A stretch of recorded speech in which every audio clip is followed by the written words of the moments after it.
Un misterio intrigante en la Biblia es el concepto del tiempo de Dios, un tema que recorre las Escrituras y ofrece una visión profunda de cómo se relaciona Dios con la humanidad y cómo se despliega su plan a lo largo de la historia.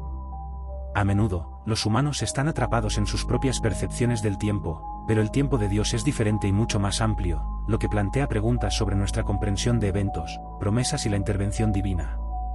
En 2 Pedro 3, 8, se menciona que, para el Señor un día es como 1000 años, y 1000 años como un día. Este pasaje nos desafía a entender que la manera en que Dios experimenta y actúa en el tiempo no se ajusta a nuestras limitaciones humanas. Mientras que nosotros medimos el tiempo en días, meses y años, Dios opera en un plano que trasciende esas categorías. Esto se ve reflejado en cómo se desarrollan los eventos bíblicos, desde la creación hasta el cumplimiento de las profecías, cada uno de ellos de acuerdo con el cronograma divino. Un ejemplo prominente de este concepto se encuentra en la historia de la promesa de Dios a Abraham. En Génesis 12, Dios hace un pacto con Abraham, prometiéndole que será el padre de una gran nación. Sin embargo, pasaron muchos años antes de que esta promesa se cumpliera con el nacimiento de Isaac, lo que lleva a la pregunta de por qué Dios esperó tanto tiempo. A través de esta espera, Dios estaba preparando a Abraham y desarrollando su fe. La historia de Abraham nos muestra que a menudo el tiempo de Dios implica un proceso de preparación y maduración en la vida de los creyentes, un recordatorio de que su plan es perfecto, incluso si no siempre es inmediato. El tiempo de Dios también se manifiesta en el cumplimiento de las profecías mesiánicas. En el Antiguo Testamento, hay numerosas profecías que apuntan a la venida del Mesías, y éstas se extienden a lo largo de siglos.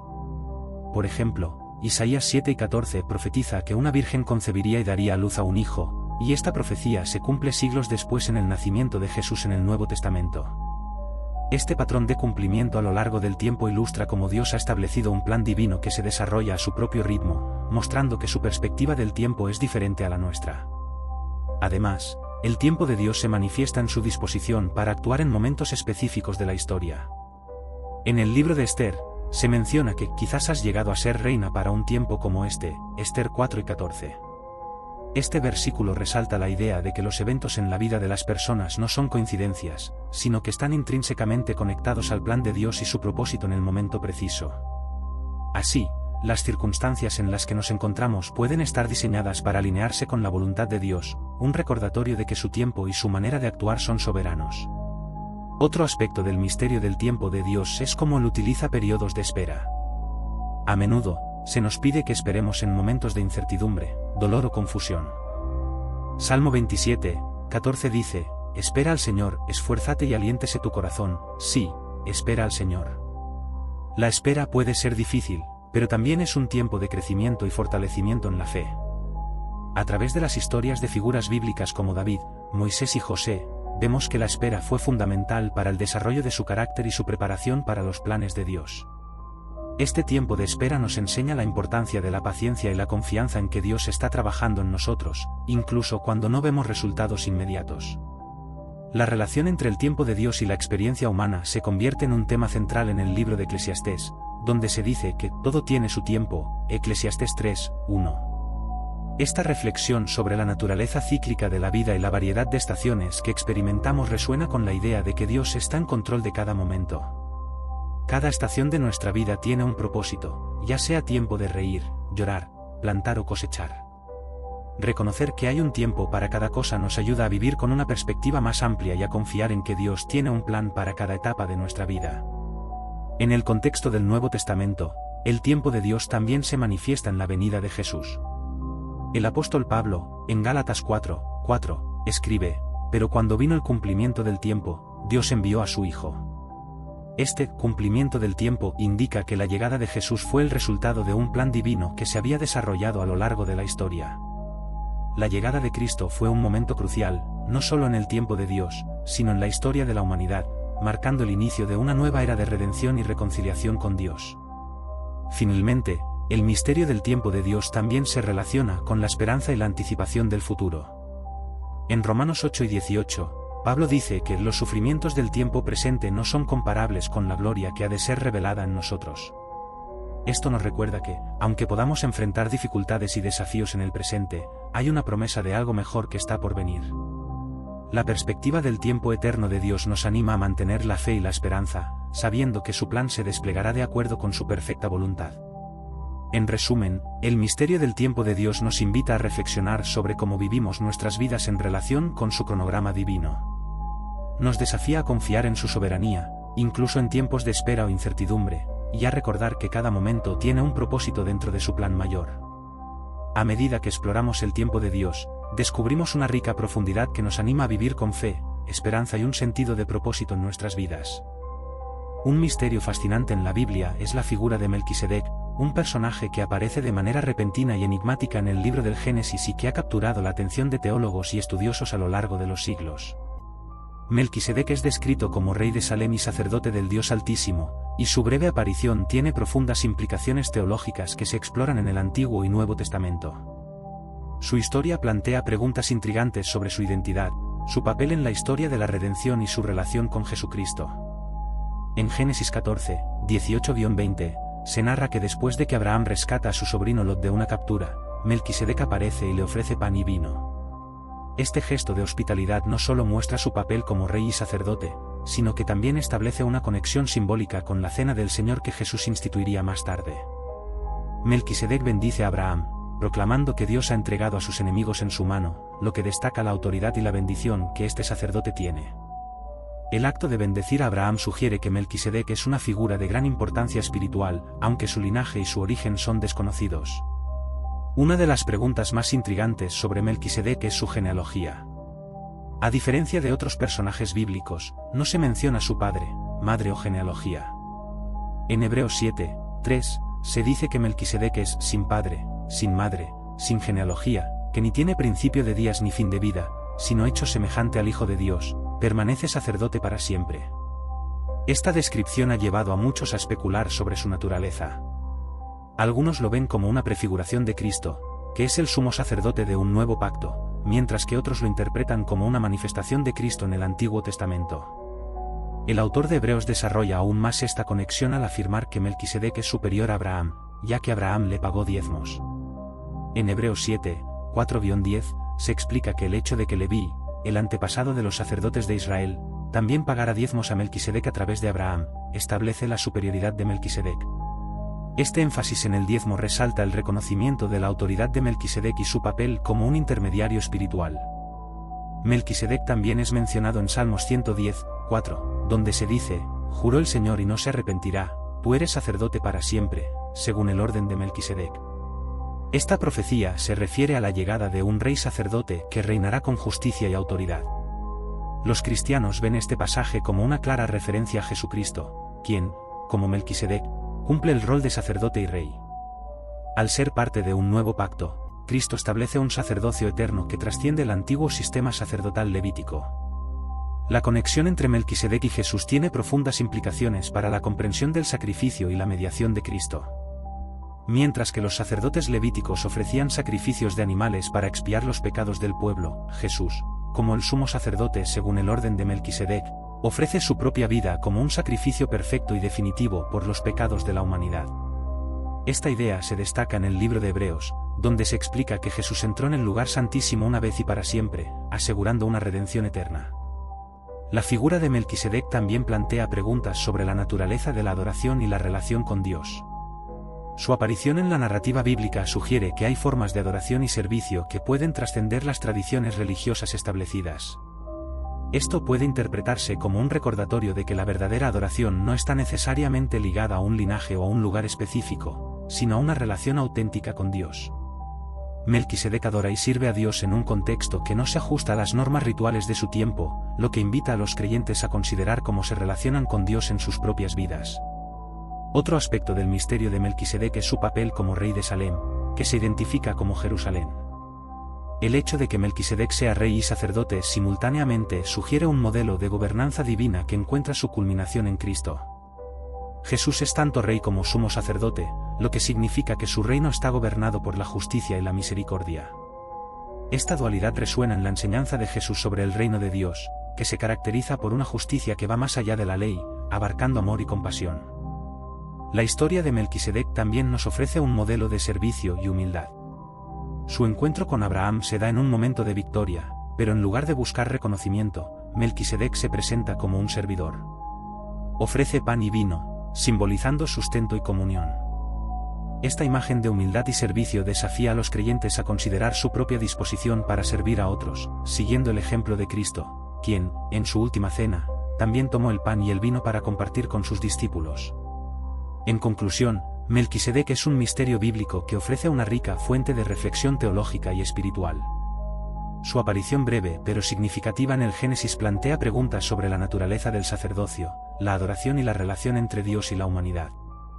La conexión de Melquisedec con Cristo como sumo sacerdote y rey revela un profundo significado sobre el sacrificio y la mediación de Jesús. A medida que los creyentes exploran este misterio, se ven desafiados a profundizar en su comprensión de la adoración, el servicio y la relación con Dios, reconociendo que, al igual que Melquisedec, también son llamados a ser agentes de bendición en un mundo que busca significado y redención. Un misterio intrigante que se encuentra en la Biblia es el concepto del sangre inocente, que se menciona en varios contextos y tiene profundas implicaciones teológicas. Este término se utiliza especialmente en el relato de la traición de Judas Iscariote y la condena de Jesús. El significado de la sangre inocente no solo se refiere a la muerte de un hombre justo, sino que también evoca temas de culpa, redención y el sacrificio expiatorio que permea toda la narrativa bíblica. El primer uso notable de este término se encuentra en el libro de Mateo, específicamente en Mateo 27, 3-4, donde se relata que Judas, al ver que Jesús fue condenado, se arrepiente y devuelve las 30 piezas de plata a los sacerdotes.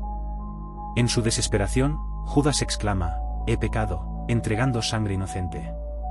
Esta declaración es crucial, ya que revela su reconocimiento de la injusticia que ha cometido al traicionar a alguien que no había hecho ningún mal.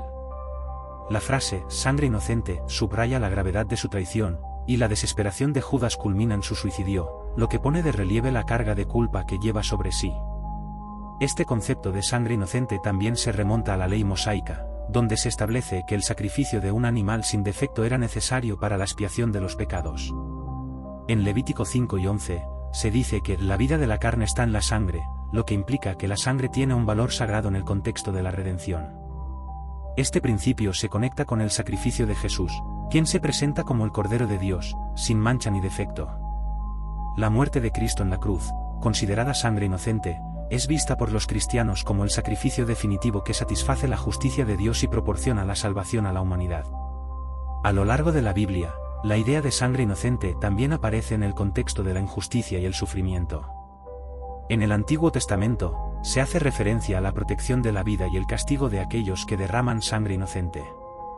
Por ejemplo, en Éxodo 23, 7, se instruye: «Mantente lejos de un falso asunto, y no mates al inocente y justo, porque no justificaré al impío».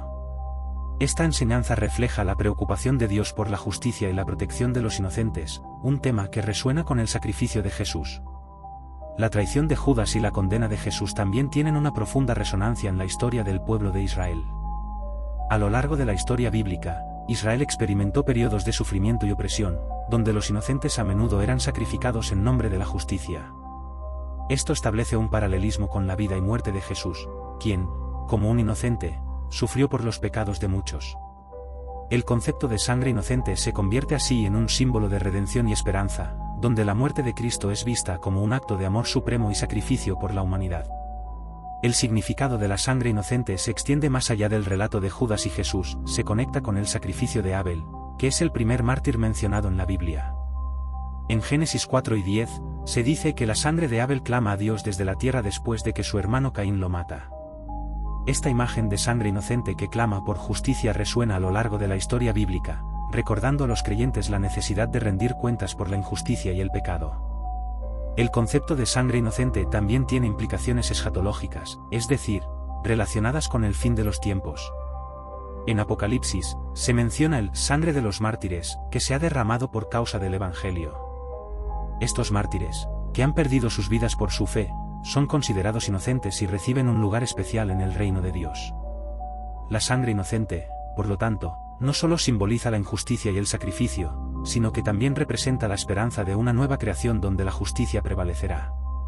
En el Nuevo Testamento, el apóstol Pedro se refiere a la sangre de Cristo como preciosa, enfatizando su valor en el proceso de redención.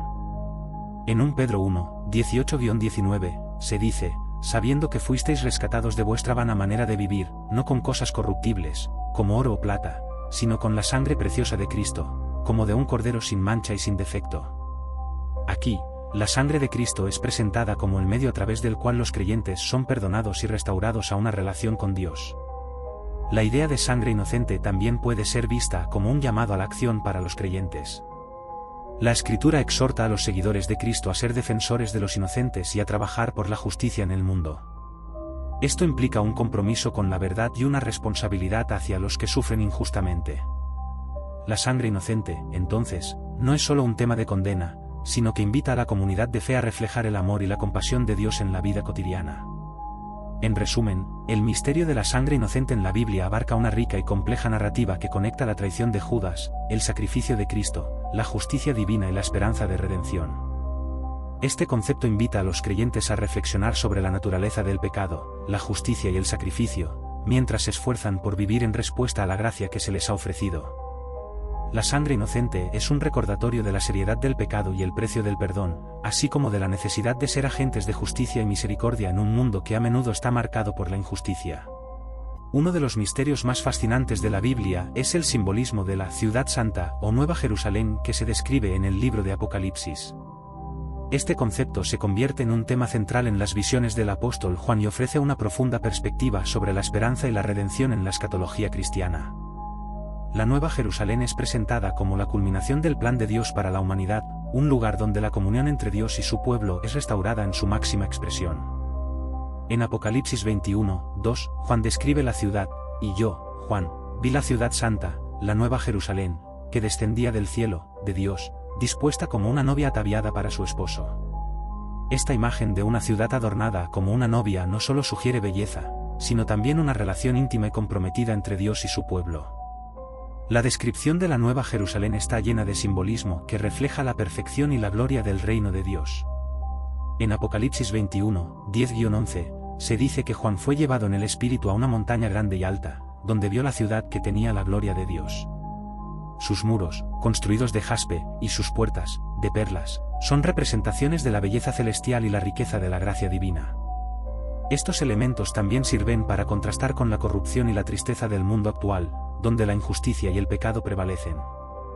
Una de las características más notables de la Nueva Jerusalén es la ausencia de ciertos elementos que caracterizan la experiencia humana en la tierra. En Apocalipsis 21:4, se promete que enjugará Dios toda lágrima de los ojos de ellos, y no habrá más muerte, ni habrá más llanto, ni clamor, ni dolor, porque las primeras cosas pasaron. Esta promesa de un futuro sin sufrimiento es central en la esperanza cristiana. La eliminación del dolor y la muerte representa la victoria definitiva de Dios sobre el pecado y la restauración de su creación a su estado original.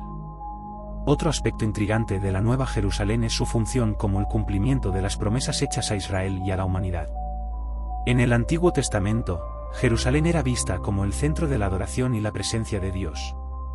La Nueva Jerusalén, por lo tanto, se entiende como una restauración y una expansión de esa idea, donde todas las naciones serán bienvenidas y podrán experimentar la gloria de Dios. En Isaías 60:3, se profetiza, y caminarán las naciones a tu luz, y los reyes al resplandor de tu nacimiento. Esta visión sugiere un futuro donde la luz de Dios ilumina a toda la humanidad y las barreras culturales y geográficas son superadas. El simbolismo de la Nueva Jerusalén también se relaciona con el concepto de la novia de Cristo, un tema que aparece en varias partes del Nuevo Testamento. En Efesios 5:25-27, Pablo compara el amor de Cristo por la Iglesia con el amor de un esposo por su esposa, sugiriendo que así como un esposo cuida y protege a su esposa, Cristo cuida y redime a su Iglesia. Esta conexión subraya la importancia de la relación entre Dios y su pueblo, que culminará en la consumación final en la Nueva Jerusalén. Además, en Apocalipsis 22:1-5, se describe un río de agua de vida que fluye del trono de Dios y del Cordero, así como el árbol de la vida que da fruto en cada estación. Esta imagen del agua y el árbol de la vida recuerda el jardín del Edén, donde la humanidad disfrutaba de una relación perfecta con Dios antes de la caída. La presencia del río y el árbol en la Nueva Jerusalén simbolizan la restauración completa de esa relación y la provisión eterna de vida y sustento. Un aspecto que a menudo se pasa por alto es el llamado a la acción que emana de la visión de la Nueva Jerusalén. En Apocalipsis 21:7, se dice, «El que venciere heredará todas estas cosas, y yo seré su Dios, y él será mi hijo». Este versículo subraya la necesidad de perseverancia y fidelidad en la vida cristiana. la promesa de heredar la Nueva Jerusalén es un incentivo poderoso para vivir de acuerdo con los principios del reino de Dios en el presente. La visión de la ciudad santa no es solo un destino futuro, sino un modelo de cómo los creyentes deben vivir ahora, en justicia, amor y servicio hacia los demás. Finalmente, la Nueva Jerusalén se convierte en un símbolo de esperanza para aquellos que sufren y enfrentan persecuciones. En el contexto del libro de Apocalipsis, que fue escrito en un tiempo de gran tribulación para la Iglesia, la visión de la ciudad santa sirve como un recordatorio de que Dios tiene un plan y un propósito más allá de las dificultades temporales. La promesa de un lugar donde la paz, la justicia y la adoración son la norma se convierte en un faro de esperanza que invita a los creyentes a mantener su fe a pesar de las circunstancias adversas. En resumen, el misterio de la Nueva Jerusalén en el libro de Apocalipsis no solo presenta una visión de un futuro glorioso, sino que también invita a la reflexión sobre la relación entre Dios y su pueblo, la esperanza de restauración, y la importancia de vivir de manera que refleje los valores del reino de Dios. Este concepto no solo es un tema de la escatología cristiana, sino que también ofrece una guía práctica para la vida diaria de los creyentes en el mundo actual. La ciudad santa, con su belleza y perfección, se convierte en un símbolo de la esperanza eterna que impulsa a los cristianos a vivir en fidelidad y amor. Un misterio fascinante de la Biblia es el simbolismo y la significancia del agua en las Escrituras, un elemento que aparece en múltiples contextos y que refleja tanto el juicio como la redención divina.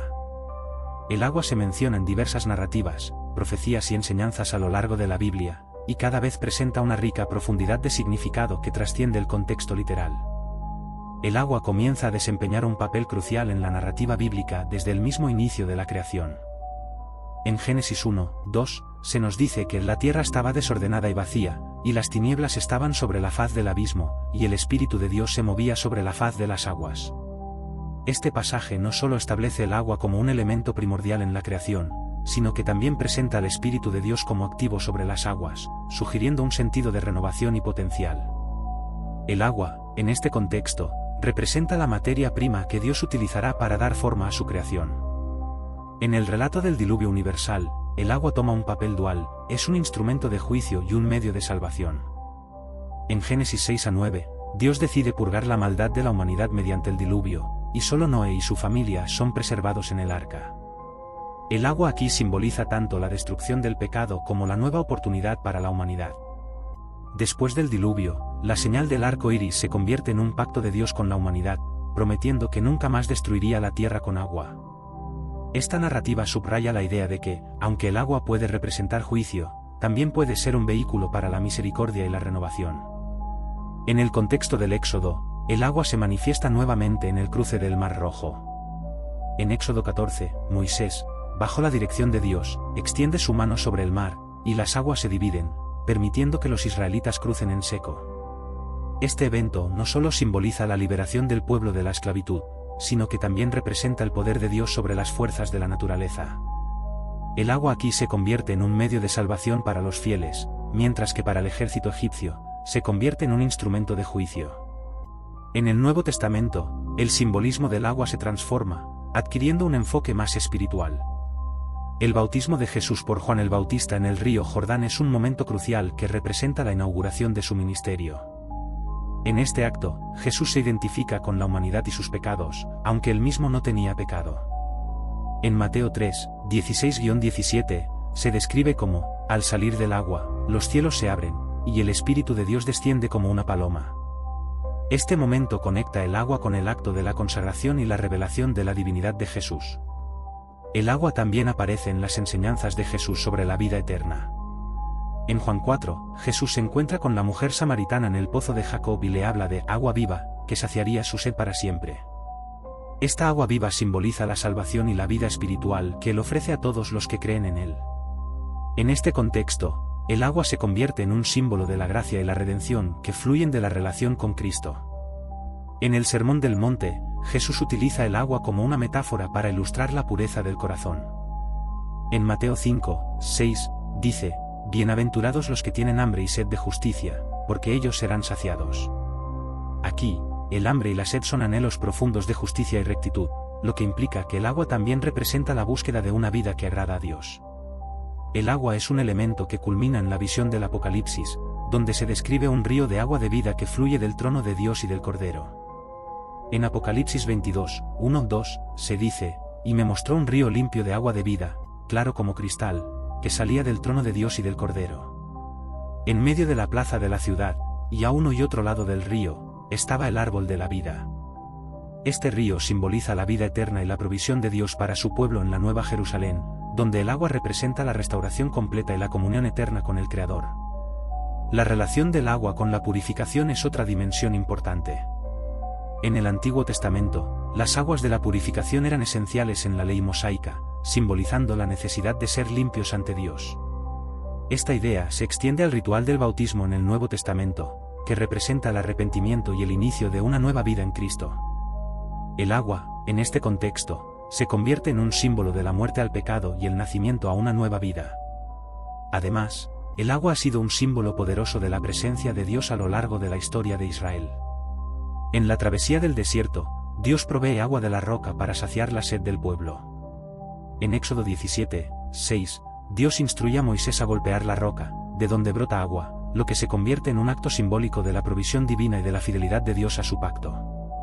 Este evento es también interpretado como un tipo de Cristo, quien es la fuente de agua viva para los creyentes.